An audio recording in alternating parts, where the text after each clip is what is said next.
आज आपण बनवणार आहोत तुरीच्या सोल्याची कचोरी। तर सर्वप्रथम आपण घेतलेले आहेत तुरीचे सोले।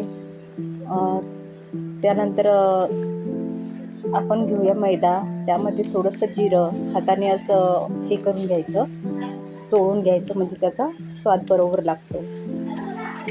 त्यामध्येच आपण 2 चम्मच तेलाचं मोहन टाकूया आणि ते व्यवस्थित मैद्याला लावून घेऊया। त्यानंतर आपण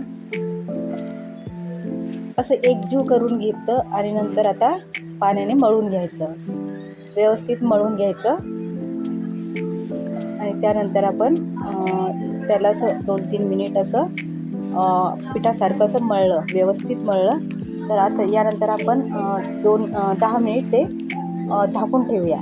व्यवस्थित मळल्यानंतर झाकायचं, कारण व्यवस्थित कचोरी व्यवस्थित खुसखुशीत बनते। ते 10 मिनिटासाठी ठेवलं, बाजूला ठेवलं। नंतर आपण बनवूया वाटण। त्यामध्ये 4-5 हिरव्या मिरच्या, 4-5 लसूण पाकळ्या, थोडंसं आलं, कोथिंबीर, हे सर्वप्रथम आपण मिक्सरला लावून घेऊया। धने जिरे पूड त्यामध्येच ॲड केलेली आहे। आता आपण हे वाटून घेतलं। नंतर तुरीचे सोले पण त्यामध्ये टाकले आणि हे पण मिक्सरला वाटून घेतलं। आणि ते जास्त बारीक नाही, जाडं भरडच आहे, असं थोडंसं जाडसर, त्याने कचोरी छान होते। नंतर तव्यावरती तेल टाकलं, त्यामध्ये ते वाटलेलं मिश्रण टाकलं, व्यवस्थित ते परतून घेतलं। 4-5 मिनिट परतून घेऊन व्यवस्थित मिक्स करून घ्यायचं। आणि ते असं थोडंसं शिजल्यासारखं, कोथिंबीर पण घेतली, शिजल्यासारखं पण झालं पाहिजे। आणि त्यानंतर थोडंसं बेसन पण टाकायचं, त्यामध्ये 2 चम्मच बेसन व्यवस्थित भाजून त्यामध्ये मिक्स करून घ्यायचं आणि ते एकजीव करायचं। परत 2 मिनिट भाजून घ्यायचं त्याला।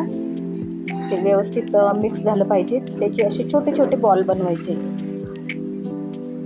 आणि आता आपण कचोरी लाटून घेऊया।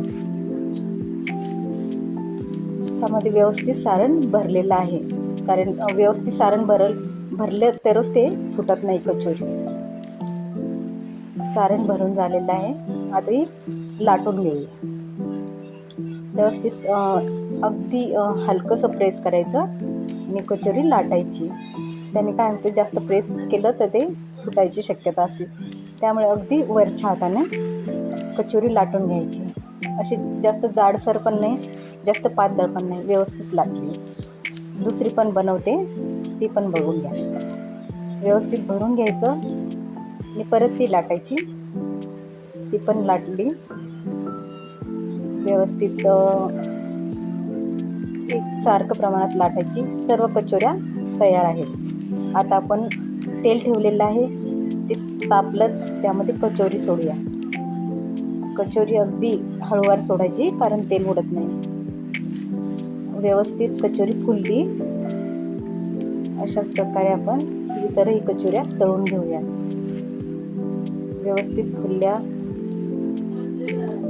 सर्व कचोऱ्या तळून घेतल्या।